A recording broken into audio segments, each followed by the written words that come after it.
Welcome to public TV news బులెటిన్ల ముందుగా headlines. Deepavali సందర్భంగా భాగ్యలక్ష్మి అమ్మవారిని దర్శించుకున్న Harish Rao.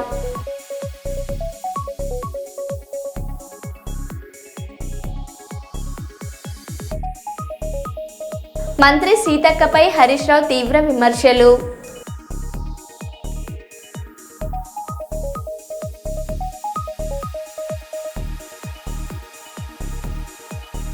Muthangi outer ring road exit 3 వద్ద గంజాయి పట్టివేత.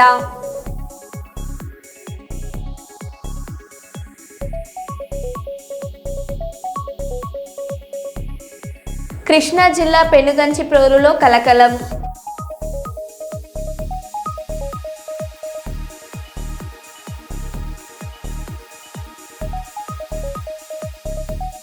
రామగుండంలో ఘనంగా దీపావళి వేడుకలు.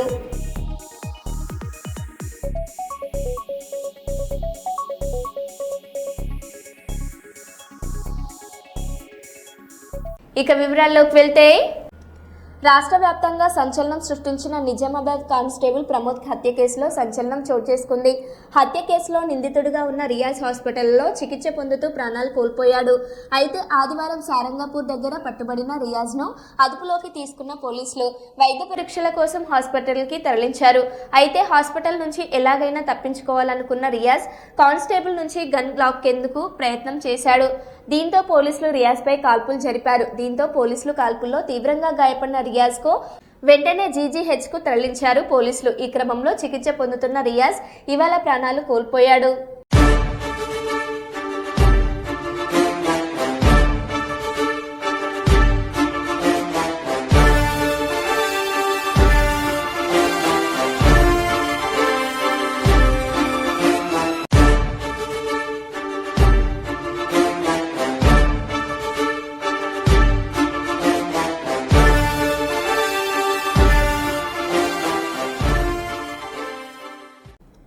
శ్రీకాకుళం జిల్లా ఇచ్చాపురం స్థానిక స్వర్ణభారతి విద్యా సంస్థల్లో చైర్మన్ చాట్ల తులసీదాస్ రెడ్డి ఆధ్వర్యంలో ఘనంగా దీపావళి ఉత్సవాలు నిర్వహించారు. అద్భుతమైన రంగవల్లులో విద్యార్థులు ఉపాధ్యాయులు పాల్గొన్నారు. హ్యాపీ దీపావళి ఆకారంలో విద్యార్థులు కూర్చొని దీపావళి శుభాకాంక్షలు తెలియజేశారు.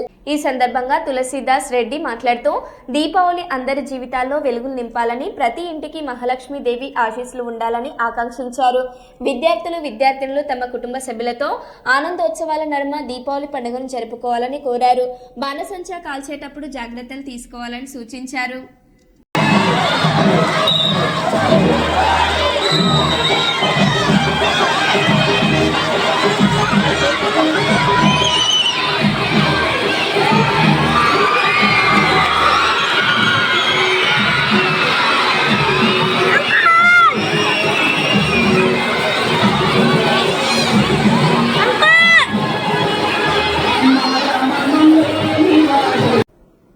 కర్నూలు జిల్లా అదోని పట్టణంలో ఇవాళ ఆదిగుడిసె కృష్ణమ్మ విలేకరుల సమావేశంలో మాట్లాడుతూ అదోని ఎమ్మెల్యే డాక్టర్ పార్థసారథి దృష్టికి పద్మనగర్ కాలనీవాసుల సమస్యలను తీసుకెళ్తానని ప్రజలకు హామీ ఇచ్చారు. మండగిరి గ్రామ పరిధిలో గల పద్మశాలి నగర్ ప్రాంత ప్రజలు అనేక ప్రాథమిక సౌకర్యాల లేమితో తీవ్ర ఇబ్బందులు ఎదుర్కొంటున్నారు. చాలా సంవత్సరాలుగా ఈ ప్రాంతం అభివృద్ధి కార్యక్రమాలకు దూరంగా ఉండడం వల్ల ప్రజల జీవన స్థాయి దెబ్బతిన్నదని తెలిపారు.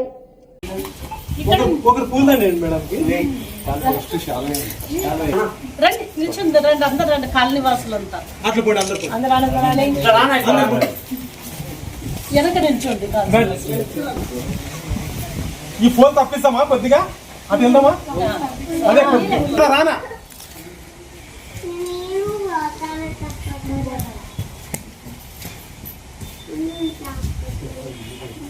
చిన్న వీడియో తీయట్లే. ఇప్పుడు ఇది వచ్చేసి ఎట్లా పోతుందంటే Ganesh function back side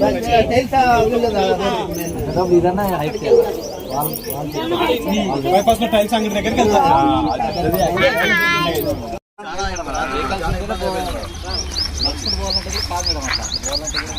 voice తీసుకోపా మేడంది. ఇది పరిస్థితి. కాలనీ నుంచి బయటికి పోలేము, లోపలికి రాలేదు.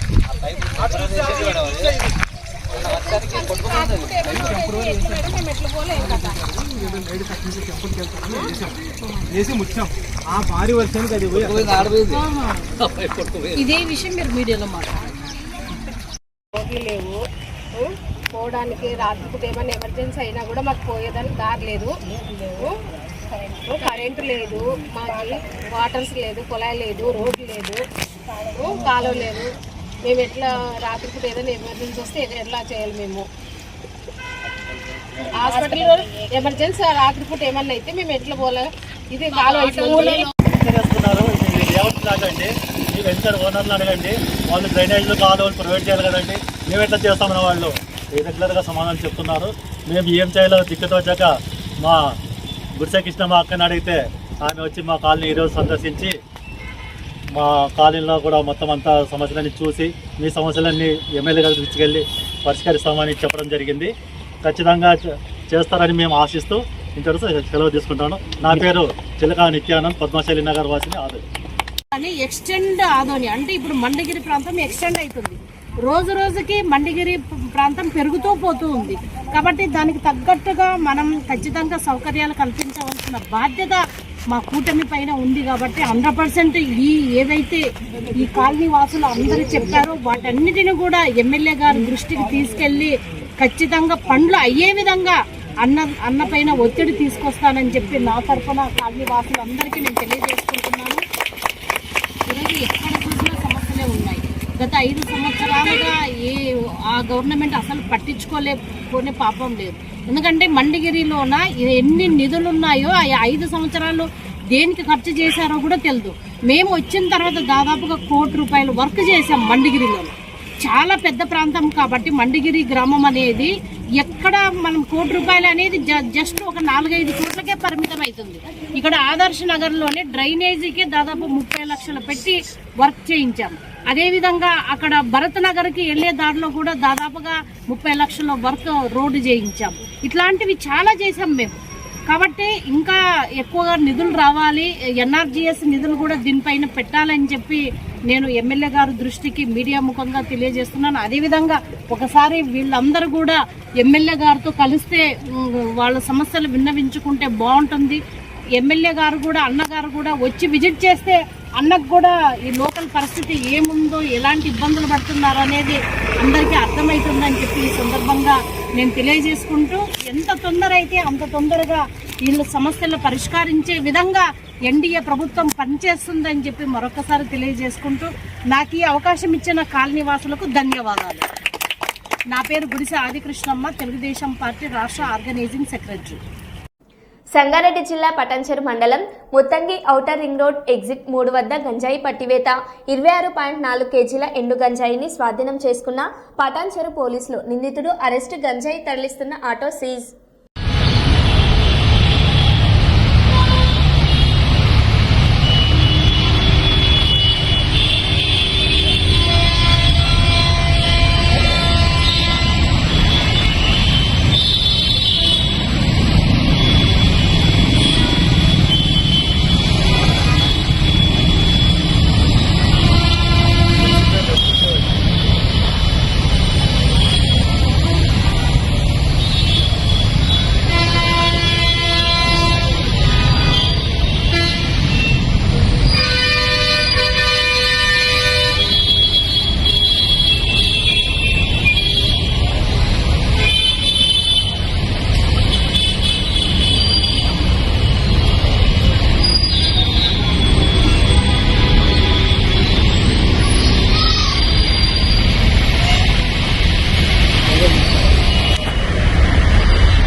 వరంగల్ 42వ డివిజన్ రంగశాయపేటలోని మద్దెలకుంట శ్మశాన వాటికలో కార్పొరేటర్ గుండు చందన పూర్ణచందర్ అభివృద్ధి పనులు ప్రారంభించారు.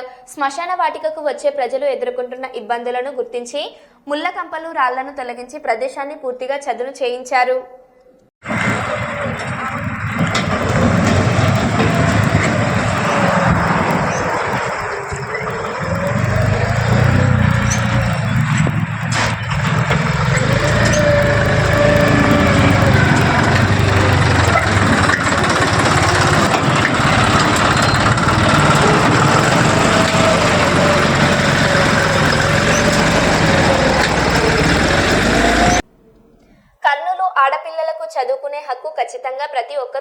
అన్నారు. శనివారం కలెక్టరేట్ సునైనా ఆడిటోరియంలో జిల్లా మహిళా అభివృద్ధి మరియు శిశు సంక్షేమ శాఖ ఆధ్వర్యంలో నిర్వహిస్తున్న అంతర్జాతీయ బాలిక దినోత్సవ కార్యక్రమం నిర్వహించారు. ఈ సందర్భంగా కలెక్టర్ మాట్లాడుతూ జిల్లాలలో కలెక్టర్గా బాధ్యతలు చేపట్టిన తర్వాత బాలిక విద్య ఏ విధంగా ఉంది అనే విషయాన్ని పరిశీలించడం జరిగిందన్నారు. అక్షరాస్యత రేటు కూడా 100% ఉండాల్సింది జిల్లాలలో 56% ఉందన్నారు.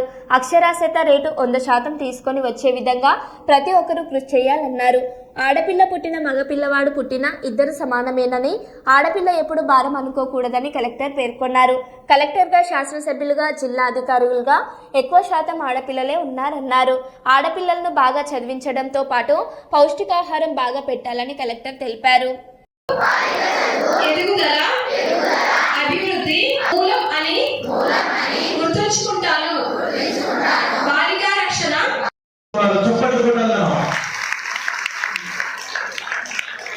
అలాగే మాటలు తల్లికి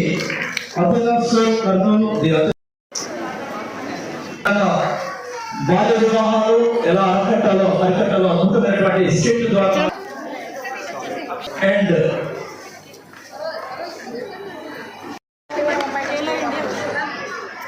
ఖేలో ఇండియా ఉషులో స్టేట్ లెవెల్ అవార్డు అందుకున్నటువంటి చిన్నారి చప్పట్లు కొట్టాలి. మీ అందరికీ కూడా ఆదర్శం కేసీబీ సెంటర్ చిన్నారి చప్పట్లు కొట్టాలి. State level and national level skipping gold medallist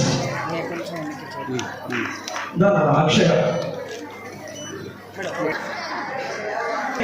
మన చప్పట్లు చెప్పలున్నాయి. ఉదయం ఇచ్చేసినటువంటి అతిథులందరికీ మరొకసారి ధన్యవాదాలు తెలియజేసుకుంటూ ఉదయం నుంచి ప్రదర్శనలతో ప్రతిభలతో మనల్ని ఆకట్టుకున్నటువంటి బాలికా చైతన్య ప్రదర్శన. ఓకే, వెల్కమ్ డాన్స్ అందించినటువంటి అద్భుతమైన రీతిలో అందించినటువంటి గవర్నమెంట్ శారదా సంగీత కళాశాల చిన్నారులు ఆరాధ్య పోతుంది కదా. కానీ రమ్య ఇంకా చిన్నపిల్ల, 12 ఏళ్ళు దాటింది కానీ ఇంకా చదువుకుంటుంది కదండి. చదువు వల్ల ఏ ఉపయోగం? అమ్మాయి పెద్దవారైతే చివరికి పెళ్ళే కదా.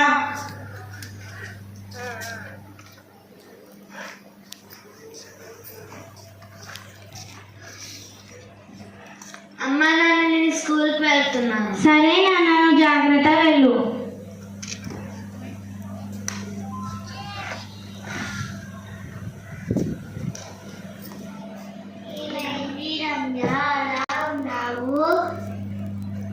మా అమ్మ నాన్న నాకు పెళ్లి చేద్దాం అనుకుంటున్నారు, కానీ నేను బాగా చదువుకొని పెద్ద డాక్టర్ అవుదాం అనుకుంటున్నాను.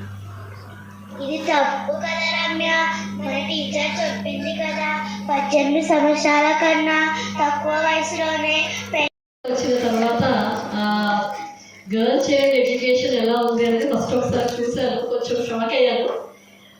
లిటరసీ రేట్ కూడా 56% ఉంది. యాక్చువల్లీ అది 100% ఉండాలి. సో 100% ఉండాలి అంటే మనం అందరం చాలా చాలా కష్టపడాలి. ఫస్ట్ ఇప్పుడు చూసుకుంటే ఆడపిల్ల పుట్టింది అనగానే, పుడుతుంది అనగానే స్కాన్ చేయించి, బట్ స్టిల్ ఇంకా చాలా దగ్గరలో మనకి వార్తలు వినిపిస్తూ ఉన్నాయి. గర్ల్ చైల్డ్ లేకపోతే గర్ల్ ఫీటస్ ఉంది, అందుకే అవార్డ్ చేయించేసుకున్నారు అని చెప్పి, అది చాలా చాలా సిగ్గుపడాల్సిన విషయం.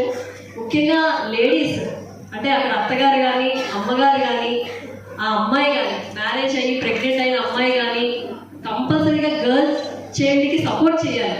మనం లేడీస్ అయితే మనం లేడీస్కి గర్ల్స్కి సపోర్ట్ చేయాలి. అంతే తప్ప గర్ల్ చైల్డ్ పుట్టింది, ఆడపిల్ల పుట్టింది, మనకి భారం అవుతుంది అనే విషయం మనం అనుకోకూడదండి.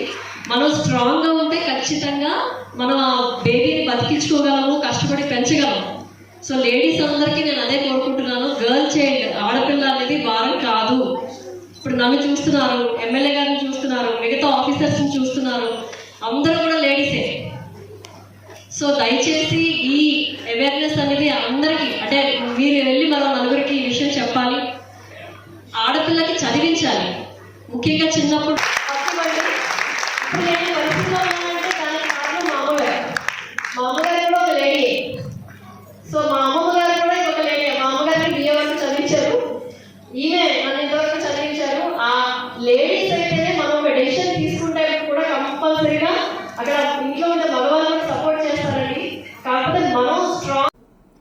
రాష్ట్రంలో 17 మెడికల్ కళాశాలను ప్రవేశపెట్టి పేద మధ్యతరగతి వర్గాల విద్యార్థులకు డాక్టర్ కోర్స్ అందుబాటులో ఉండే విధంగా మెడికల్ కళాశాలను ఏర్పాటు చేయడం జరిగిందని వైఎస్ఆర్సీపీ కర్నూలు నగర అధ్యక్షులు అహ్మద్ అలీఖాన్ గారు తెలిపారు. రాష్ట్రంలో కూటమి ప్రభుత్వం 16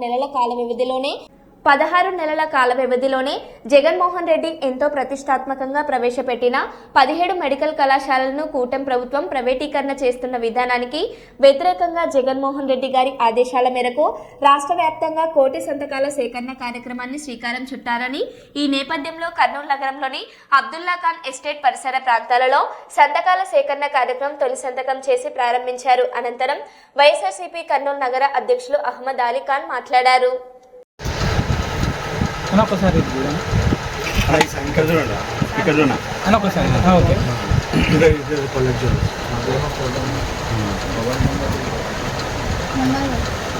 नंबर उनको लिख दे दो.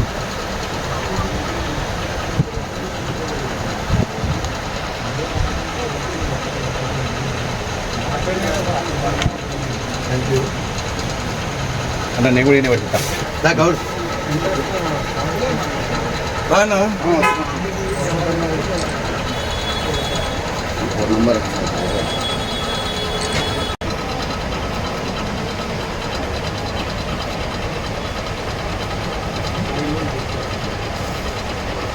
किसे निकल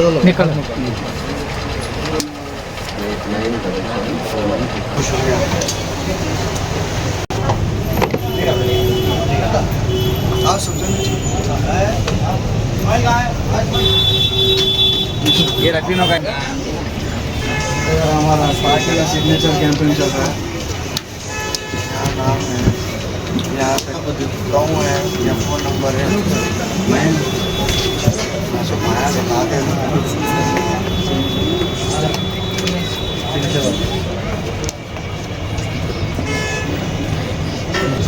वो दे दो करा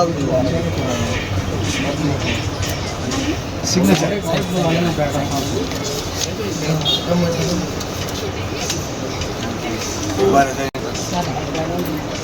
आज सामने पटको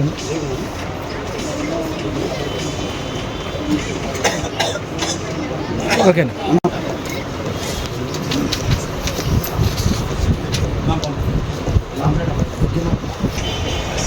और सर 3 स्टार हम ऐसे अभी आएगा नाम हमें प्राइवेटाइज कर देना नाम फोन नंबर सिग्नेचर कर दिया था.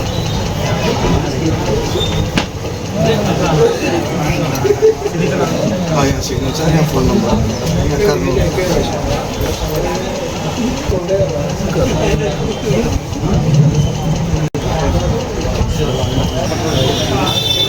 बाद में नहीं आता. ऐसा करते सर आज मिला हाँ हमारे मैनेजर साहब आप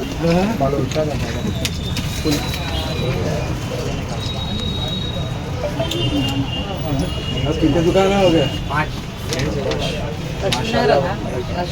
मी गेरे हाँ घर के सामने तू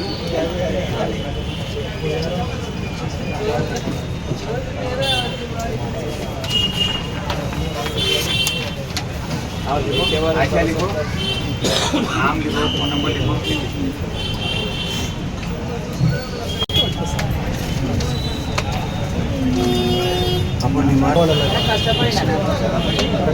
నేను చూస్తాను చాలా ఇష్టపడమంటే బతుకుతున్నారు.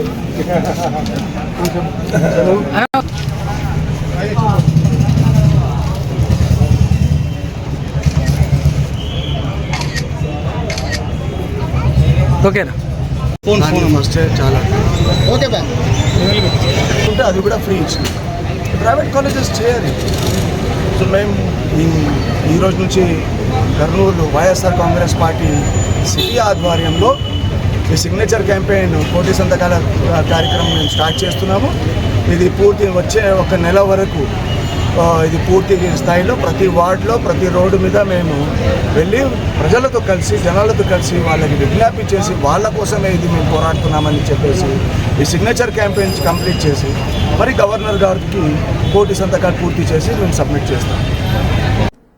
కాంగ్రెస్ ఎమ్మెల్సీ బల్మూరి వెంకట్ తీవ్ర వ్యాఖ్యలు చేశారు. బీఆర్ఎస్ సోషల్ మీడియా హ్యాండిల్స్లో సీఎం రేవంత్ రెడ్డిపై చేసిన పోస్టులు యువత విద్యార్థులు మనోభావాలను దెబ్బతీశాయని ఆయన అన్నారు. బాధ్యులపై చర్యలు తీసుకోవాలని కేటీఆర్ వెంటనే ప్రజల ముందుకు వచ్చి క్షమాపణ చెప్పాలని డిమాండ్ చేశారు. BRS party social media handles లో అడ్డగోలుగా ఇష్టం వచ్చినట్టు ఫ్రీడమ్ ఆఫ్ స్పీచ్ పేరుట గౌరవ ముఖ్యమంత్రి గారి గురించి, మంత్రుల గురించి, ఉన్నత అధికారుల గురించి నోటిఫికేషన్ జరుగుతుంది. నిన్న కూడా బీఆర్ఎస్ పార్టీ సోషల్ మీడియా హ్యాండిల్లో వాళ్ళు ఏదైతే గౌరవ ముఖ్యమంత్రి రేవంత్ రెడ్డి గారి గురించి కూడా అనుచిత వ్యాఖ్యలు ఒక పోస్ట్ చేయడం జరిగింది. ఎన్నో సందర్భాల్లో దీని గురించి మేము పోలీస్ శాఖ కూడా కంప్లైంట్స్ ఇవ్వడం జరిగింది. ఈరోజు ముఖ్యమంత్రి గారి పైన పెట్టిన పోస్టు ద్వారా తెలంగాణ రాష్ట్ర వ్యాప్తంగా ఉన్న యువత అందరూ కూడా, విద్యార్థులు యువకులందరూ కూడా వాళ్ళ మనోభావాలను దెబ్బతీసి గౌరవ ముఖ్యమంత్రి రేవంత్ రెడ్డి గారి గురించి మాట్లాడిన మాటల పట్ల అందరూ కూడా ఆవేశంతో రోడ్లెక్కే పరిస్థితి ఉంది. సో పోలీస్ అధికారులకి ఈరోజు మేము విజ్ఞప్తి చేస్తున్నాం. నిజామాబాద్ ఏదైతే జిల్లా పరిధిలో జిల్లా అధ్యక్షులు, అదేవిధంగా జిల్లా పరిధిలో ఉన్న నాయకులందరితో కలిసి నిజామాబాద్ సిపి గారికి ఒక కంప్లైంట్ కూడా ఈ రోజు మేము ఇవ్వడం జరుగుతుంది. ఈ రకంగా ముఖ్యమంత్రి గారి పైన పోస్టులు పెట్టిన BRS party official social media handle, దీనికి సంపూర్ణ బాధ్యత ఆ party working president Kalvakuntla Taraka Ramarao పైన కఠినమైన సెక్షన్స్ పెట్టి ఆయన పైన చర్యలు తీసుకోవాలి. తీసుకోకపోతే, ఆ పోస్ట్ పైన రియాక్ట్ కాకపోతే తెలంగాణలో యువకులని ఆపే పరిస్థితి ఉండదు. పెద్ద ఎత్తున యువకులు, విద్యార్థులు రోడ్లపైకి వచ్చి ఆందోళన చేసే పరిస్థితి ఉంటుంది. కేటీఆర్ పైన కూడా దీని బహిరంగ క్షమాపణ చెప్పకపోతే కల్వకుంట్ల తారక రామారావు పైన కూడా దాడులకి దిగాల్సిన పరిస్థితి ఏర్పడుతుంది. ఈరోజు పోలీస్ అధికారులు మీరిక్కడ కొంతమంది యువకుల్ని అడ్డుకునే ప్రయత్నం చేస్తున్నారు. కానీ తెలంగాణ రాష్ట్రంలో ప్రజలందరూ కూడా ఈరోజు గౌరవ ముఖ్యమంత్రి రేవంత్ రెడ్డి గారి గురించి మాట్లాడితే ఆగే పరిస్థితి ఉండదు. సో తక్షణమే దీనిపైన రియాక్ట్ అయి కేసులు పెట్టి కల్వకుంట్ల తారక రామారావు పైన, బీఆర్ఎస్ పార్టీ హ్యాండిల్ నడిపే వాళ్ళపైన కఠినమైన చర్యలు తీసుకోవాలని చెప్పి మీడియా ద్వారా పోలీస్ శాఖ కూడా విజ్ఞప్తి చేస్తున్నాం. హైదరాబాద్ కోటి నుండి పటాన్చెరు వెళ్తున్న ఆర్టీసీ బస్సులో గంగారం బస్టాప్ వద్ద కండక్టర్ 5 రూపాయల చిల్లర ఇవ్వలేదని ఓ ప్రయాణికుడు బస్సుకు అడ్డంగా కూర్చొని ఆందోళన చేశాడు. దీంతో భారీగా వాహనాలు స్తంభించిపోయాయి. చివరకు కండక్టర్ ఆ ప్రయాణికుడికి చిల్లర ఇచ్చి పంపించడంతో పరిస్థితి సద్దుమణిగింది.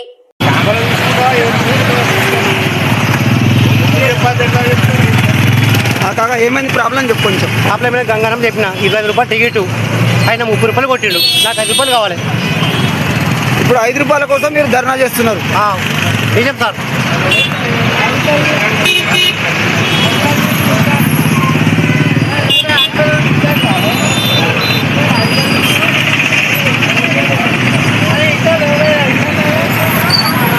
బీఆర్ఎస్ పార్టీకి చెందిన మాజీ మంత్రి హరీష్ రావు రైతులతో గడుపుతున్న ఓ వీడియో వీక్షించండి. మాజీ ముఖ్యమంత్రి కేసీఆర్ మానసపుత్రిక కాళేశ్వరం ప్రాజెక్టు రంగనాయక సాగర్ నిర్మాణంలో ముఖ్య పాత్ర పోషించిన అపార భగీరథుడుగా టీఆర్ఎస్ నాయకులు ఆయనను ప్రశంసిస్తుంటారు. ఆ ప్రాంత రైతులతో ఎంత సాదాసీదాగా వారితో మమేకమై వారి కష్టసుఖాలను పాలు పంచుకుంటూ మాట్లాడుతున్నారో ఒకసారి చూడండి.